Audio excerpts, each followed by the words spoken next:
دو چھوٹے چھوٹے سوالوں کے دو چھوٹے چھوٹے جوابات جان لیے تو سمجھو کہ اس نے پوری شریعت جان لی. اور جس نے ان دو چھوٹے چھوٹے سوالوں کے دو چھوٹے چھوٹے جوابوں کے اوپر عمل کر لیا اس نے پوری شریعت کے اوپر عمل کر لیا. پہلا سوال من تعبد، عبادت کس کی؟ دوسرا سوال وکیف تعبد، عبادت کیسی؟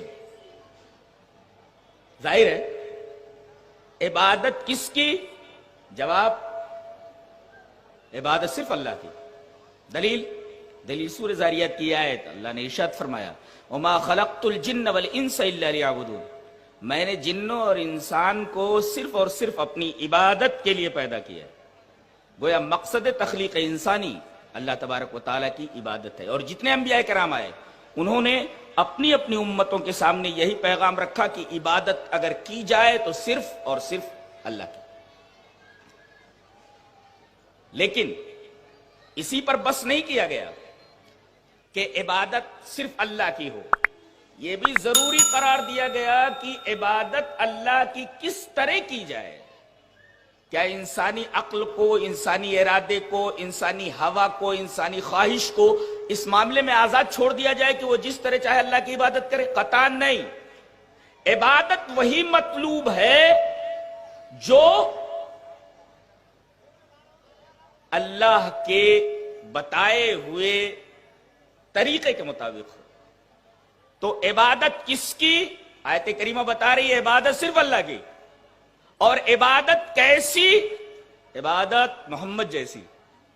یہی دونوں چیزیں، اس کے علاوہ شریعت میں کچھ نہیں ہے. اور انہی دونوں چیزوں کو مضبوطی سے پکڑنے کے لیے کہا گیا ہے. اب آپ چاہے یہ کہہ لیں کہ پہلے کا مطلب ہے لا الہ الا اللہ، دوسرے کا مطلب ہے محمد الرسول اللہ. بالفاظ دیگر یہ کہہ لیں کہ ایک کا نام ہے اطاعت الہی، دوسرے کا نام ہے اطاعت رسول. یا یہ کہہ لیں کہ ایک کا نام ہے کتاب، دوسرے کا نام ہے سنت. کچھ بھی کہہ لیں آپ. اور انہی دونوں چیزوں کو مضبوطی سے پکڑنے کے لیے کہا گیا. دلیل یہ حدیث پاک وعن ابی ہریرہ رضی اللہ تعالی عنہ قال قال رسول اللہ صلی اللہ علیہ وسلم انی قد ترکت فیکم شیئین لن تضلوا بعدہما کتاب اللہ وسنتی ولن یتفرقا حتی یرد علی الحوض. رواہ الحاکم فی المستدرک فی کتاب العلم.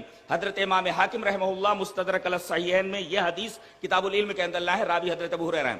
حضرت ابو ہریرہ فرماتے ہیں کہ نبی اکرم صلی اللہ علیہ وسلم نے ارشاد فرمایا کہ میں نے تمہارے درمیان دو چیزیں چھوڑ دی ہیں، ان دونوں چیزوں کو اگر مضبوطی سے پکڑے رہو گے تو گمراہ نہیں ہوگے. اور یہ دونوں چیزیں ایک دوسرے سے الگ نہیں ہو سکتی جب تک کہ میرے پاس حوض کے اوپر نہ آ جائیں. دیکھیے ایک کا نام کتاب ہے، دوسرے کا نام سنت. کتاب اللہ و سنتی.